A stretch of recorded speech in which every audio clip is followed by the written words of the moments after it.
America was built on dreams, but some of those dreams were left behind in cities that now feel forgotten.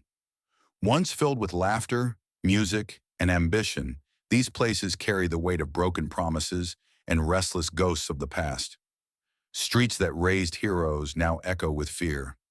Factories that powered families now stand in silence. For decades, we have looked at these cities as isolated failures. We watch them with pity or with fear. But what if we have been looking at them all wrong?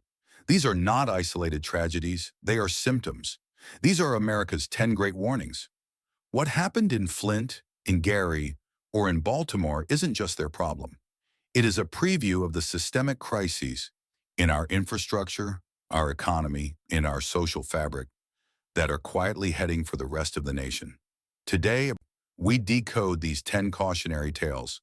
We will analyze why their decline is a warning for your future. Number 10. Flint, Michigan.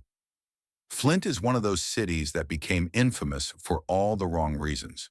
Located just 66 miles northwest of Detroit, Flint once thrived as a proud manufacturing hub for General Motors. In the 1950s, it had over 200,000 residents and one of the highest median household incomes in Michigan. Fast forward to today, the population has plummeted below 80,000. The city's reputation never fully recovered from the water crisis that began in 2014. That disaster, where thousands of residents were exposed to lead-contaminated water, turned Flint into a national symbol of neglect. Safety-wise, the numbers speak volumes. According to FBI data, Flint consistently records a violent crime rate over 1,800 incidents per 100,000 people, nearly 5 times the national average. Nearly 40% of residents live below the poverty line. These conditions create a cycle that's hard to break. But the real story here is not just Flint's crisis. It's that Flint is not an anomaly. It is the canary in the coal mine for America's national infrastructure crisis. The American Society of Civil Engineers, or ASCE, gave America's overall infrastructure a grade of C in its 2025 report card. While that is the highest grade it has ever received, the ASCE still describes the nation's systems as being in an old age crisis, suffering from chronic underinvestment. The total investment gap to fix America's roads, bridges, and water systems now stands at $2.59 trillion over the next 10 years. Flint's pipes didn't fail because they were unique. They failed because they are typical. The lead pipes that poison Flint exist in millions of homes across the entire country. The 2014 decision to switch water sources was a desperate attempt to save money in a city that was already broke. It was a gamble made possible only because the underlying infrastructure was already old, fragile, and forgotten. Flint is the tragic, inevitable warning of what happens when decades of deferred maintenance finally come due. The question is not if another Flint will happen. The question is where it will happen next. Number 9. St. Louis, Missouri.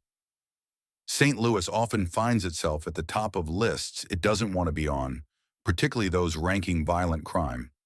With a population of roughly 293,000, this city has seen its share of hardship.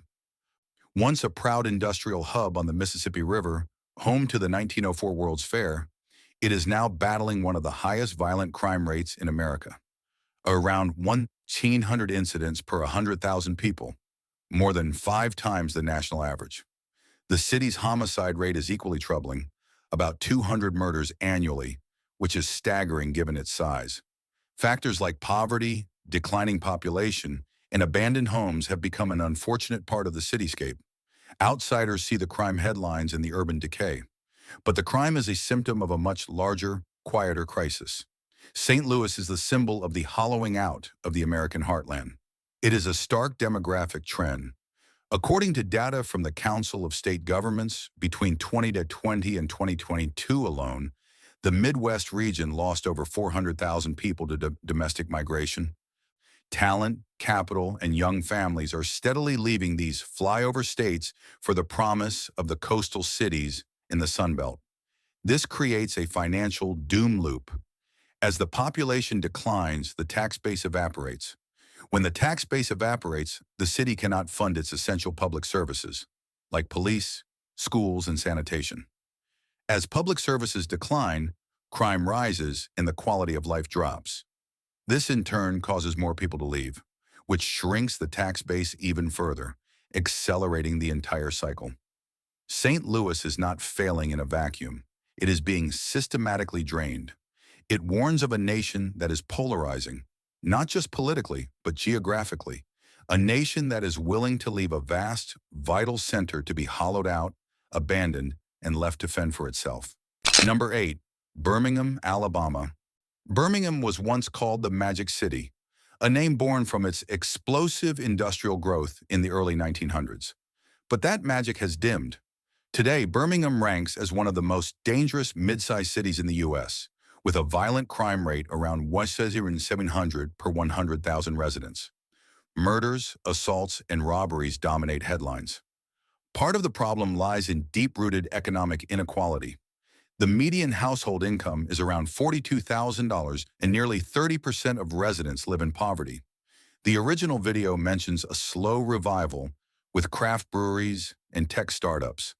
But this revival is the warning itself. Birmingham is a perfect, modern case study in the failure of trickle-down economics. The city has a booming, gentrified downtown. New restaurants, tech incubators, and art spaces are thriving. But that magic is not trickling down. It is creating two Birminghams existing side by side. One is a city of high-tech growth and new wealth.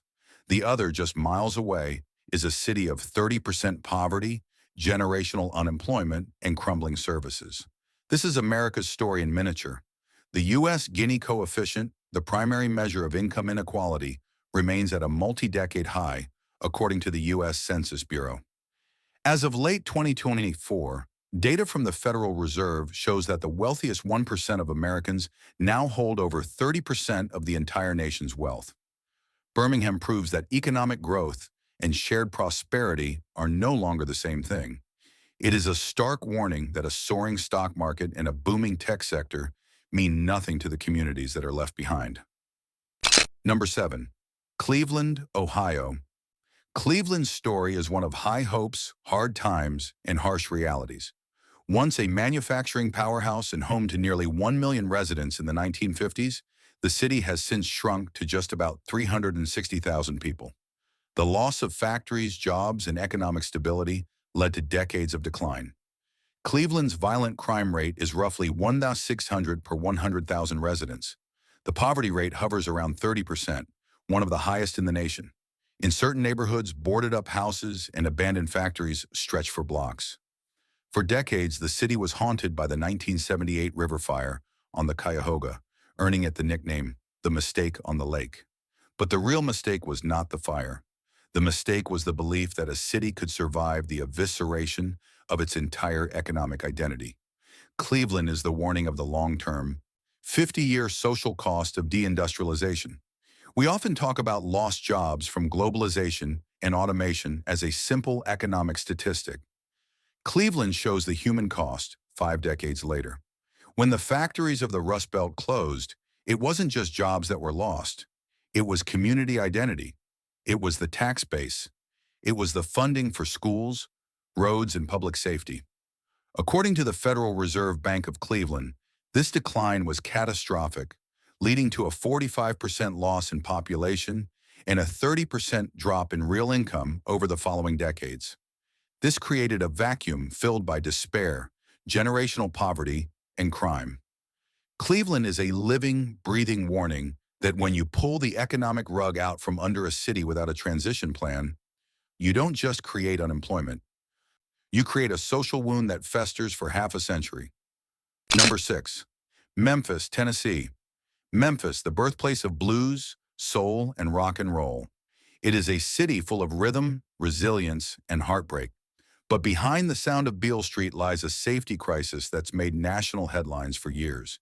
In 2024, Memphis ranked among the top 3 most dangerous cities in America, recording an astonishing 2,300 violent crimes per 100,000 residents. The city's homicide rate sits at about 80 per 100,000, higher than Chicago, Detroit, and Philadelphia. Poverty runs deep here. Roughly 27% of residents live below the poverty line. Decades of economic decline and systemic inequality have created neighborhoods where crime feels like an unshakable cycle. But when crime reaches this level, it is no longer a problem of individuals. It is a symptom of a failed system. Memphis is the warning of what happens when core public services collapse. A 27% poverty rate is not just a social issue, it is a fiscal catastrophe. It destroys a city's tax base. As studies on Memphis's economy have shown, this blight and poverty directly reduce property tax revenues, starving the city of the very funds it needs. A destroyed tax base means you cannot afford to hire, train, and retain a high-quality professional police force. It means you cannot fund the mental health services, community intervention programs, and good schools that prevent crime in the first place. The 2023 tragedy involving Ty Nichols was not an isolated incident. It was a symptom of a system under unbearable stress, a city too poor to fund the basic promise of public safety. Memphis warns that when systemic poverty hollows out a city's budget, the social contract itself is the first thing to break. Number 5. Baltimore, Maryland. Baltimore, affectionately nicknamed Charm City, has one of the richest histories on the East Coast. Yet it's often overshadowed by the chaos in its streets. Known for its waterfront views, it's also infamous for violence. The city's violent crime rate is around 1,900 per 100,000, and its homicide rate has hovered near 35 per 100,000 for years. The original video correctly identifies the disconnect. Tourists love the inner harbor, but just a few miles away, gun violence in boarded-up row houses tell another story. That disconnect is not an accident. It was designed. Baltimore is the clearest warning of the toxic, multi-generational legacy of systemic discrimination. The redlining policies of the 1930s through the 60s are not ancient history. They are today's reality. These were federal policies that intentionally and legally starved Black majority neighborhoods of investment, mortgages, and insurance. The consequences are not theoretical. Research from institutions like Johns Hopkins University and the National Institutes of Health has drawn a direct statistical line between yesterday's redline districts in Baltimore and today's hotspots for gun violence, poor health outcomes, and economic despair. The blocks of boarded-up row houses are not a sign of modern failure. They are the intended, predictable result of decades-old policy. Baltimore is a stark warning that a nation cannot build a prosperous, tourist-friendly harbor on a foundation of historic injustice and expect it to hold. Number 4. Los Angeles, California. Los Angeles, the city of angels, where dreams are born and sometimes die. It's America's glittering paradox, home to Hollywood stars, luxury mansions, and palm-lined boulevards, but also to some of the highest poverty, homelessness, and crime rates in the nation. With nearly 4 million residents, LA reports staggering crime totals. But the most visible crisis is the homeless population, which exceeds 45,000 people. It is not unusual to find tents just blocks away from luxury penthouses, a contrast that defines modern Los Angeles. This city is the warning of the end of the middle-class dream and the rise of a neo-feudal, two-tier society. The problem in Los Angeles isn't that the economy has failed. The problem is that it has succeeded too much, creating a catastrophic housing affordability crisis. The cost of simple survival has completely detached from the income of average workers.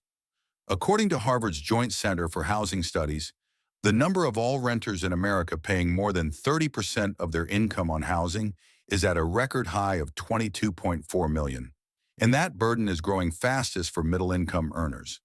In Los Angeles, according to 2024 data, a person needs an annual income of over $109,000 just to afford the median rent without being financially crushed.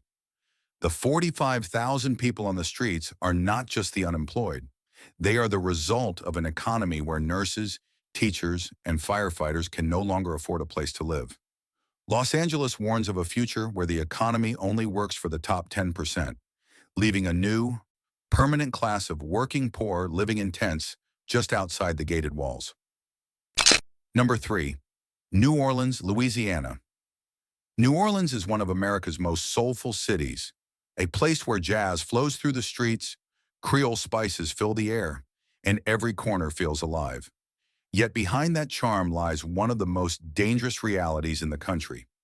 As of 2024, New Orleans recorded a violent crime rate of nearly 1,600 per 100,000 residents.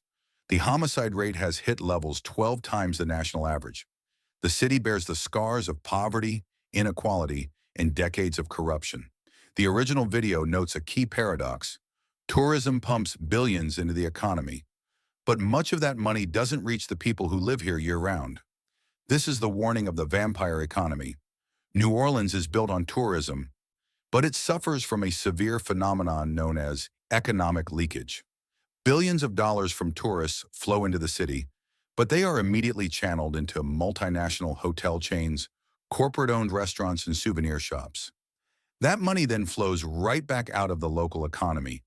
Meanwhile, the industry itself, the proliferation of short-term rentals and hospitality zones, drives up housing costs, pushing the local musicians, chefs, and artists who create the culture further and further out. The result's a hollow shell, a city that provides a cultural theme park for visitors, but retains so little of the profit that it cannot fund a functional police force or repair its decaying infrastructure. New Orleans is a tragic warning that an economy built to service outsiders without investing in its own people will eventually consume itself. Number 2. Trenton, New Jersey.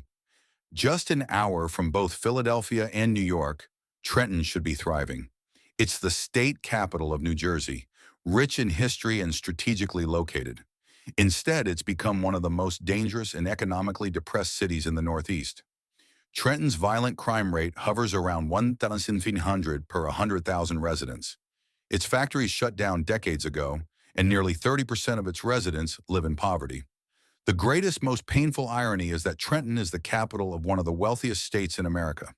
This is not a failure of economics. This is a catastrophic failure in governance. The problem in Trenton isn't a lack of money. The state of New Jersey is overflowing with wealth. The problem is a lack of political will. Studies on state governance have shown that isolated capital cities, those like Trenton, that are geographically separate from the state's main economic centers, often receive less state spending on public goods. State lawmakers drive in from their wealthy suburbs, conduct their business in the Capitol building, and drive out. They drive around, not through, the decay, as the original video notes. It is a form of deliberate political neglect. Trenton is a powerful warning that a state's wealth is meaningless if its political class governs with apathy, or worse, with contempt for its own capital city. Number 1. Gary, Indiana. If there's one city that embodies the term forgotten America, it's Gary, Indiana. Once a booming steel town with over 180,000 residents in the 1960s, Gary was built by U.S.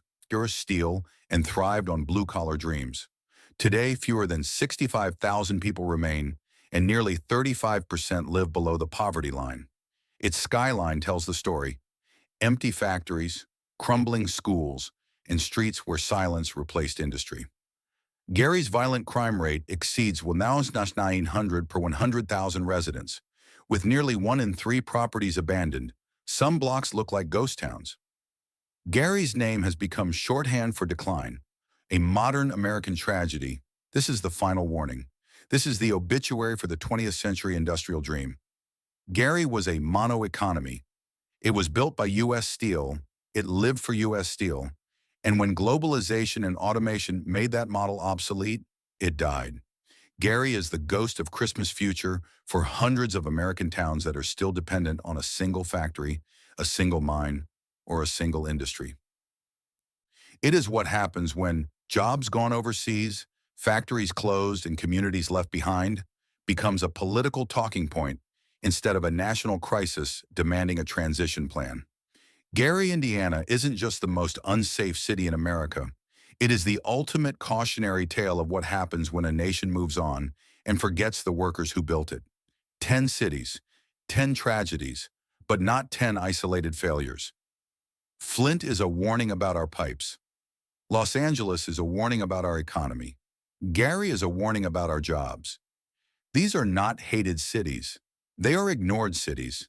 They are the canary in the coal mine, warning us of the systemic crises that are already here and that threaten us all. These 10 cities are a clear warning. But what about the next ones? In our next video, we investigate the 5 American cities showing the exact same warning signs that Gary and Flint did 10 years ago. Subscribe so you don't miss that critical report. The question is, are we listening?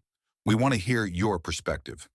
Which of these national trends, infrastructure, inequality, deindustrialization, do you see as the biggest threat to your own community?